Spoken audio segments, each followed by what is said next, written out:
저는 오늘 읽은 히브리서 1장 1절 3절 말씀을 통해서 인간을 향한 하나님의 관심이라는 제목으로 하나님의 말씀 함께 나누려고 합니다. 몇 해 전 한국에서는 아주 엄청난 사고가 있었습니다. 제주도로 여행을 떠났던 학생들이 타고 있는 세월호라고 하는 배가 침몰한 그런 사건이 있었습니다. 그 사건은 총체적인 여러 가지 그 사고 안전에 대한 규칙들이 없었음을 보여주는 그런 사고였습니다. 근데 더 큰 문제는 이 사고가 일어나는 동안 정부의 안전 컨트롤 타워가 제대로 가동하지 못했다라는 데 있었습니다. 배가 뒤집어지고 빠져들고 있으면 그 속에 타고 있는 학생들을 다 끄집어내고 구출을 해야 되는데 구출할 시간, 그 시간을 놓쳐버려서 배 안에 있던 방송은 우왕좌왕하지 말고 제자리에 있으라는 거예요. 그래서 어른들의 말을 듣고 제자리에 앉아있던 학생들은 한 명도 구출되지 못하고 물속에 빠져서 죽고 말았습니다. 고등학교 2학년 학생들, 아주 정말 인생의 최고 그 어떤 그런 곳을 향해 달려가고 있던 그러한 아이들이 그곳에서 빠져나오지 못하고 죽는 사고가 있었습니다. 그런데 그 세월호 7시간 안에 정부에서는 제대로 안전에 대한 그런 컨트롤 타워가 가동하지 못해서 문제가 있었습니다. 그리고 대통령이 나와서 사과를 했습니다. 근데 문제는 뭐였냐면 그 7시간 동안 대통령이 무엇을 했느냐라는 것입니다. 7시간 동안 대통령이 사고에 대한 보고를 받고 어떤 지시를 내렸는가 보니까 7시간 동안 보고를 직접 받지도 못했고 그동안 어떻게 하라고 지시가 내려간 것도 없었다는 것이었습니다. 아직까지도 미스터리의 7시간입니다. 하지만 여러 가지 정황으로 볼 때 여자 대통령이 피부 관리를 위해서 어떤 일을 했었던 것 같습니다.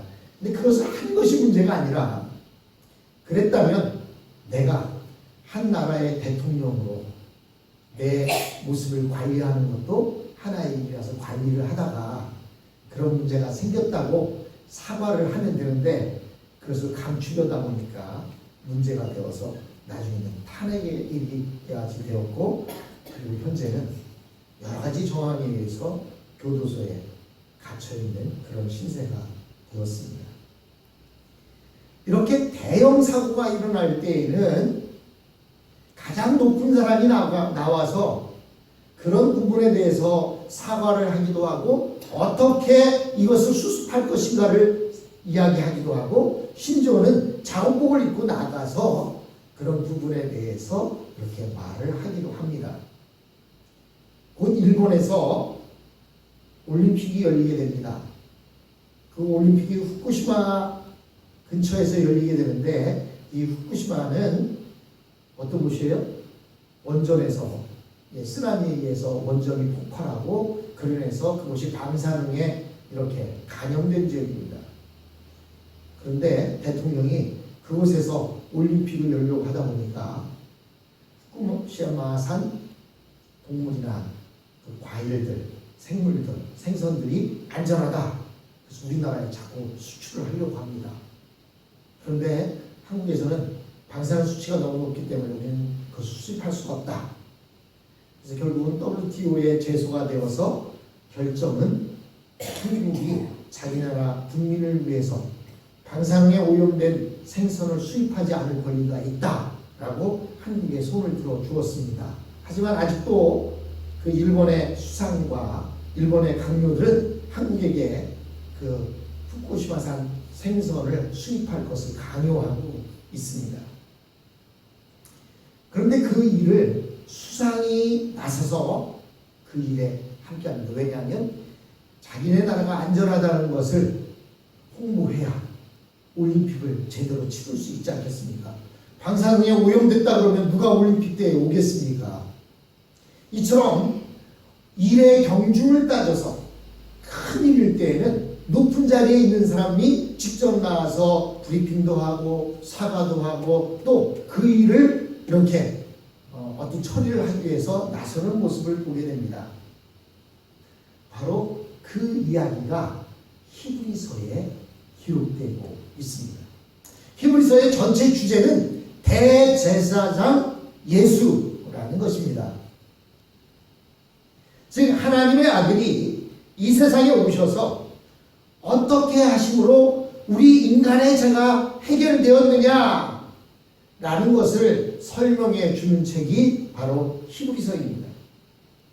어떻게 보면 히브리서는 우리가 지난 시간까지 보았던 구약성경 레위기의 해답서라고 말할 수 있습니다. 레위기가 이스라엘 백성에게 제사장이 백성의 죄를 위해서 이런 식으로 제사를 드리게 될 때 하나님께서 죄를 용서해 주시겠다라고 말씀했다고 한다면, 히브리서는 예수께서 십자가 위에서 죽으심으로 어떻게 우리의 죄 문제가 완전히 해결되었으며 또한 인류에게 하나님의 사랑과 평화가 주어지게 되었는지, 그리고 죽음의 제사적 기능에 대해 초점을 맞추어 설명하고 있습니다. 즉 구약에서는, 레위기에서는 오실 예수님에 대한 예표로서 예수님이 오시기 전까지 이 인간들의 죄를 사하기 위해서 제사를 드렸던 것이고, 그래서 해마다 속죄제를 드렸던 것을 볼 수가 있습니다. 그런데 그 일을 단번에 해결하기 위해서 예수님이 이 땅에 오셨고, 예수님께서 십자가를 지시고 죽으시고 부활하심으로 그 죄의 문제가 해결되었다라고 하는 그 이야기를 히브리서에서 기록해 놓고 있습니다. 사실 히브리서 자체에 대해서는 많은 것이 알려지지 않은 채로 있습니다. 여러분, 사도행전은 누가 썼죠? 네? 사도행전은 누가 썼어요? 예. 하나님이 말씀하셨지만 사도행전은 누가 썼다고요? 예. 누가가 썼죠. 저울 쳐다보면 답이 나옵니까? 누가가 썼어요. 이처럼 성경에는 누가 기록했는지 나와 있는 것들이 거의 대부분입니다. 요한계시록은 요한이 계시를 받아 썼죠. 마가복음은 마가가 썼을 것이고, 그럼 히브리서는 누가 썼을까요? 예, 히브리서는 누가 썼는지 확실하게 알려져 있지 않습니다. 즉 이 히브리서는 어떤 의미에서 본다면 하나님의 말씀을 전하는 자들의 바른 자세가 바로 이런 말씀이 아닐까 생각합니다. 누가 썼는지 모르지만 하나님의 말씀을 제대로 쓰고 내 모습은 감춰진 그러한 모습이 바로 이 히브리서입니다. 히브리서는 너무나도 명백하게 예수 그리스도를 설명하고 있습니다. 그러나 히브리서는 받아보는 교인들이나 히브리서를 쓴 저자에 대해서는 아무런 흔적도 남아있지 않는 것이 특징입니다. 그러므로 우리가 히브리서에서 얻을 수 있는 것은 오직 예수님밖에 없다는 사실입니다.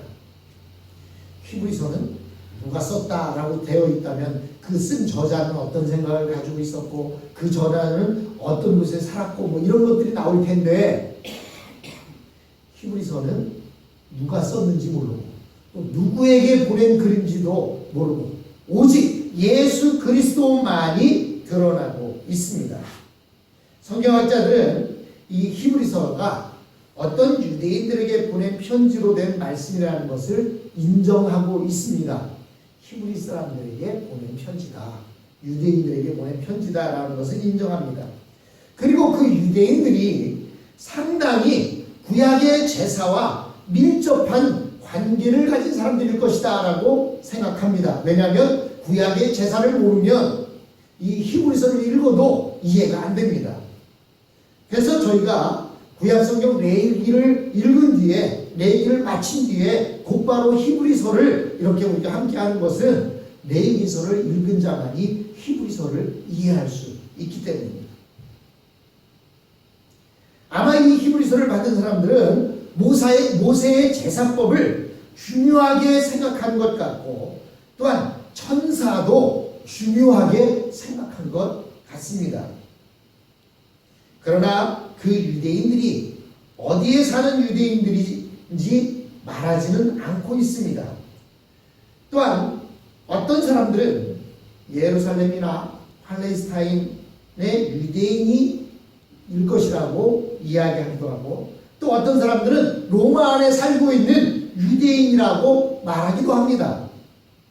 혹은 저 아프리카 위쪽에 있는 알렉산드리아에 살고 있는 유대인들이라고 이렇게 말하기도 합니다. 그렇지만 구체적으로 어떤 유대인 집단을 말하는지는 성경을 통해서는 알 길이 없습니다. 그런데 이들은 이미 복음을 받았고 예수님을 알고 있는 사람들이었습니다. 예수님을 믿는 사람들이었습니다.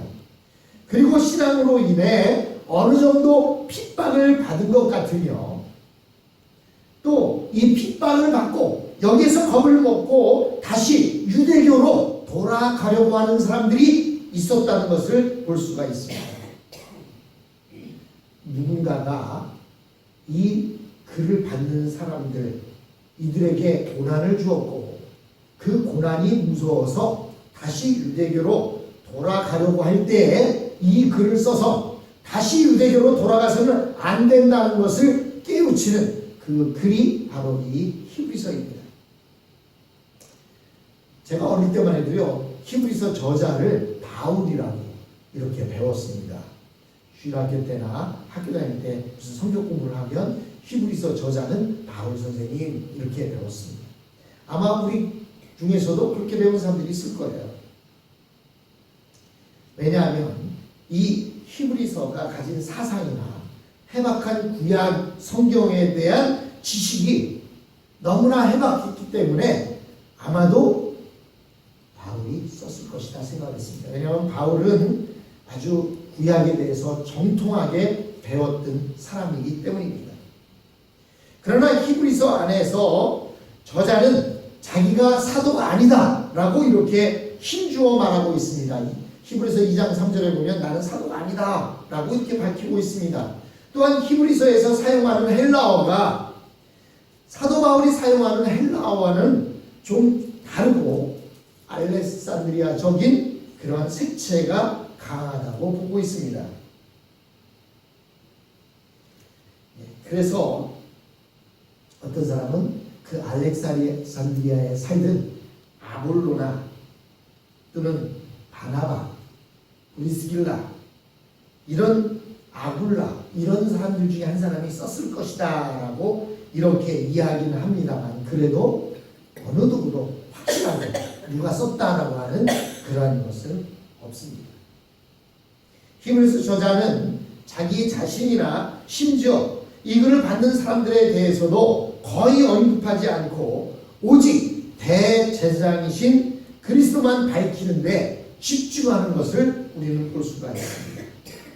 히브리서는 결코 가볍게 읽을 수 있는 책이 아닙니다.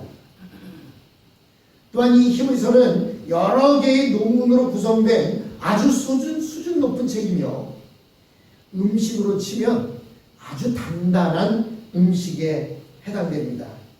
그러나 이 히브리서가 없었다면 하나님께서 그렇게 오랫동안 이스라엘 백성들에게 제사를 드리게 하셨으며 인간의 죄가 얼마나 심각한 문제인지를 잘 깨닫지 못했을 것입니다. 즉 구약의 레위기를 해석해주고 답해주고 있는 것이 히브리서입니다. 그래서 많은 사람들은 이 히브리서를 신약의 구약이다 라고 이렇게 표현하기도 합니다. 우리에게는 힘들게 하는 많은 어려움이 있습니다. 이 모든 어려움을 해결하는 방법은 하나님과 우리 사이에 끊어진 은혜를 다시 연결해 회복시키는 데 있습니다. 이것은 인간의 힘으로는 절대로 불가능합니다. 그러나 예수님께서 친히 몸을 가지고 이 세상에 오셔서 자신을 하나님 앞에 거룩한 제물로 바쳤을 때 죄의 담은 허물어지고 하나님의 용서와 축복이 우리에게 다시 주어지게 되었습니다. 여러분, 세상에는 많은 여러 가지 미스터리들이 있습니다. 그러나 그 많은 미스터리 가운데 가장 큰 미스터리라고 하면 하나님에게 아들이 있다는 사실입니다.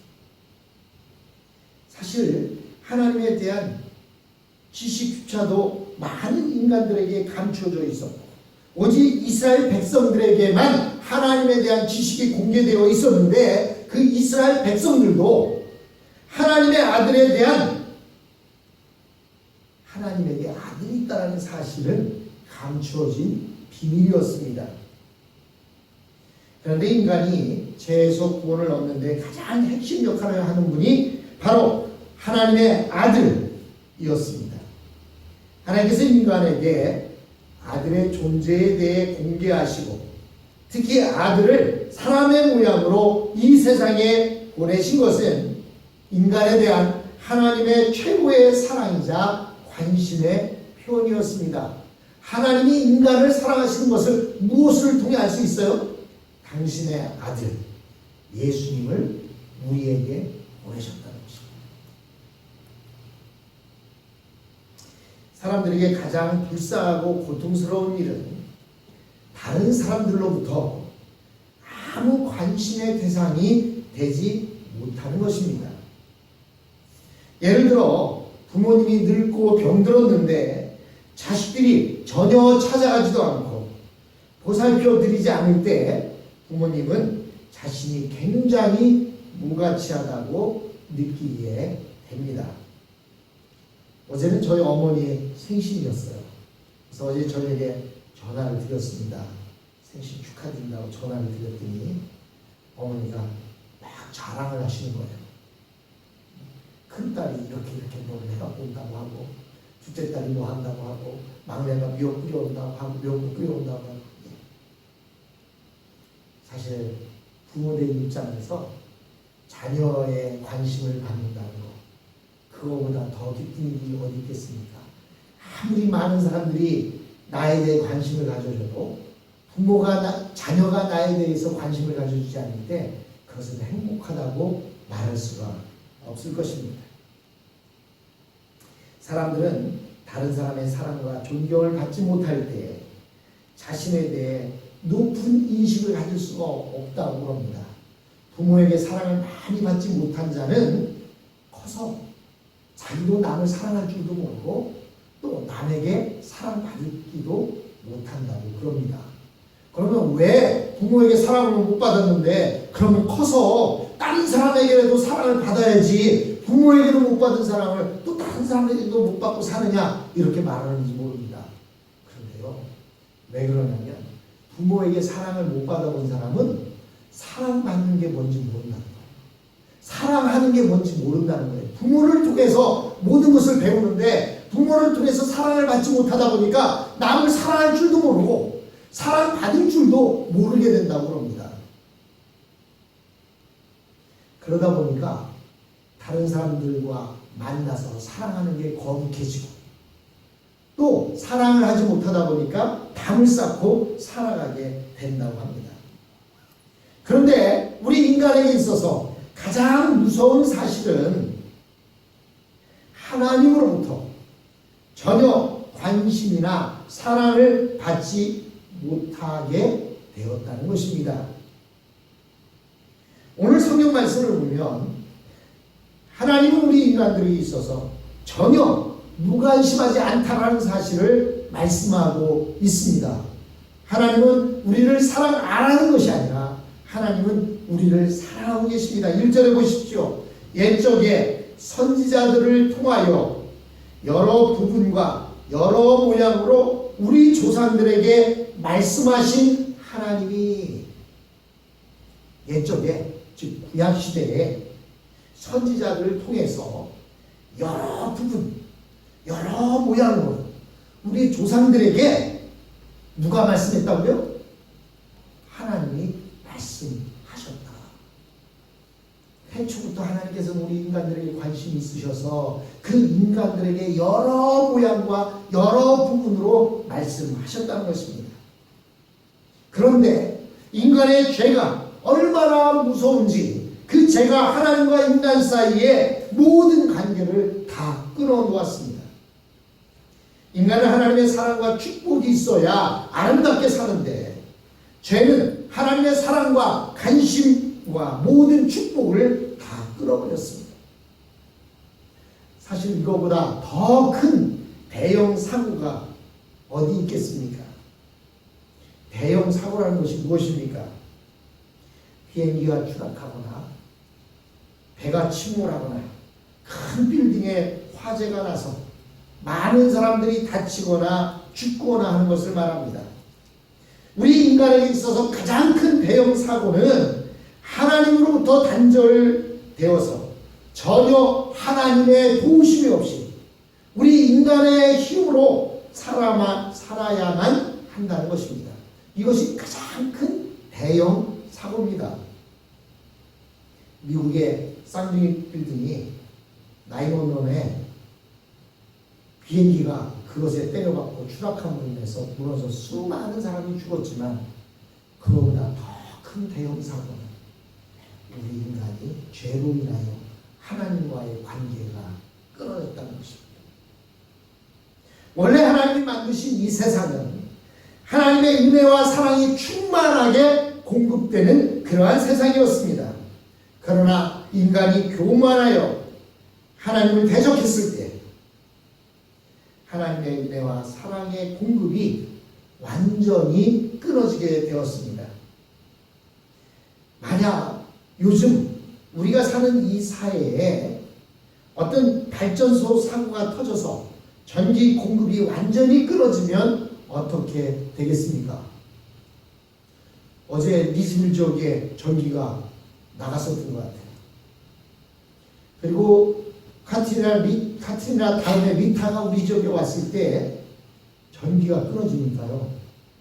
처음에는 전기 끊어지니까 그래도 아이고 뭐 촛불이라도 켜고 살지 이랬습니다. 근데 전기가 끊어지니까 우선 밥을 해 먹을 수가 없는 거예요. 에어컨은 둘째치고 불은 둘째치고 밥을 해 먹을 수가 없어요. 그런데요, 그거보다 더 힘든 일이 생기더라고요. 그게 뭔지 아십니까? 전기가 끊어지니까 얼마 되지 않아 물 공급이 끊어진다는 사실이에요. 이 수돗물도 전기 없이 오는 게 아닙니다. 전기로 퍼서 저 높은 탱크에다가 끌어올려서 탱크에 올라간 물이 내려오는 속도에 의해서 물이 공급되어지는데 처음엔 전기가 끊어져도 탱크 안에 들어갔던 물들이 흘러나옵니다.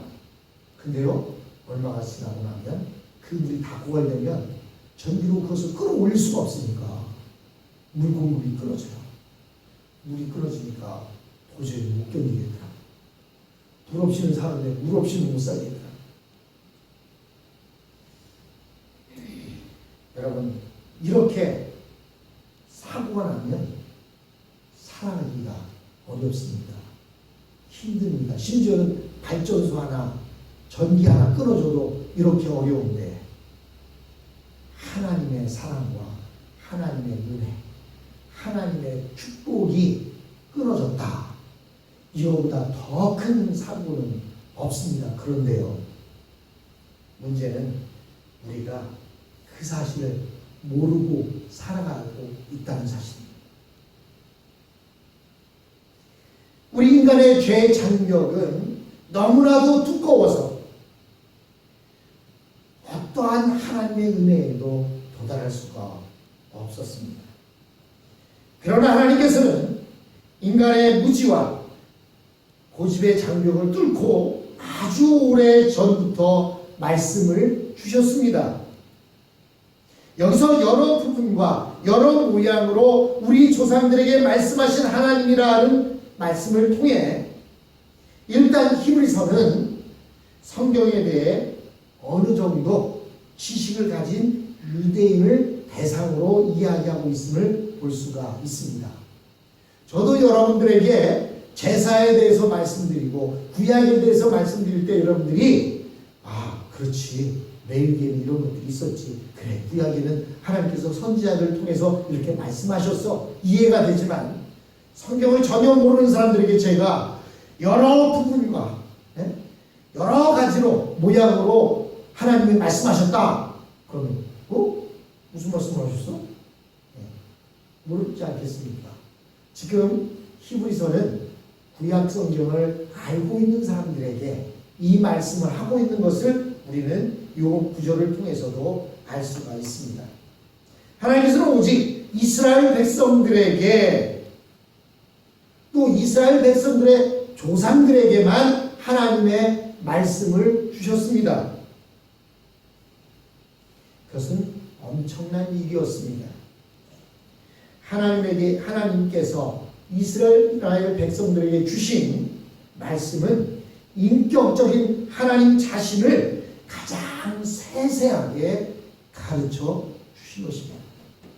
하나님이 무엇을 좋아하시는지, 하나님 앞에 죄 용서를 받으려면 어떻게 해야 하는지 하나님께서는 세세하게 성경 말씀을 통해서 이스라엘 사람들에게만 알려주셨습니다. 그리고 하나님의 사랑과 계획과 능력을 이스라엘 백성들에게만 알려주셨습니다. 이스라엘 백성들은 실제로 하나님의 능력을 직접 체험해 보았습니다. 하나님께서는 옛날 세계에서 가장 위대한 강한 애굽을 상대로 10가지 재앙으로 애굽을 치시고 이스라엘 백성들을 건져내셨습니다. 그리고 아무런 무기도 가지지 못한 이스라엘 백성들이 가나안 땅을 차지하게 하셨습니다. 또한 선지자의 예언이나 이스라엘 역사를 통해 하나님에 대한 많은 지식들을 알게 해 주셨습니다. 그러나 이 모든 말씀이 완전한 하나님의 계시는 아니었습니다. 하나님께서 이스라엘 백성들에게 주신 예언은, 그 예언의 모든 말씀들은 장차 하나님의 아들이 오셔서 이루실 하나님 나라에 대한 예고요 예표였던 것입니다. 이스라엘 백성이 체험했던 축복과 능력도 장차 그리스도께서 오셔서 이루실 하나님의 나라, 그 나라의 맛보기였던 것입니다. 요즘 큰 마트에 가보면 어떤 새로운 제품이 나오면요, 그것들을 이렇게 포장을 까서 잘라놓고 지나가는 사람들 불러서 맛보라고 그럽니다. 그래서 도시에 나가보면요, 도시에 H마트나 이런 데 가보면 그것만 집어먹어도 한 끼는 해결할 수 있을 정도로 맛보기들이 많이 나와 있어요. 뭐 하려고 저렇게 공짜로 맛보기를 주시죠? 팔면 돈인데 왜 맛보기를 줍니까? 맛을 알아야 사 먹을 거 아니에요. 즉 구약 성경의 모든 말씀들은 예수 그리스도를 통해 이루실 하나님 나라의 맛보기, 예표였던 것입니다. 중요한 사실은 하나님께서 죄에 빠진 인간들에게 완전히 무관심하지 아니하시고 많은 말씀과 은혜로 내가 너희들에게 관심이 있다라고 하는 관심을 보여주셨다는 것입니다. 그 하나님의 사랑을 히브리서를 통해서 만나보시기 바랍니다. 그래서 다음 주부터는 그 하나님의 사랑이 어떠한 것인지 저와 여러분이 함께 또 나누어 가도록 하겠습니다. 같이 기도합니다.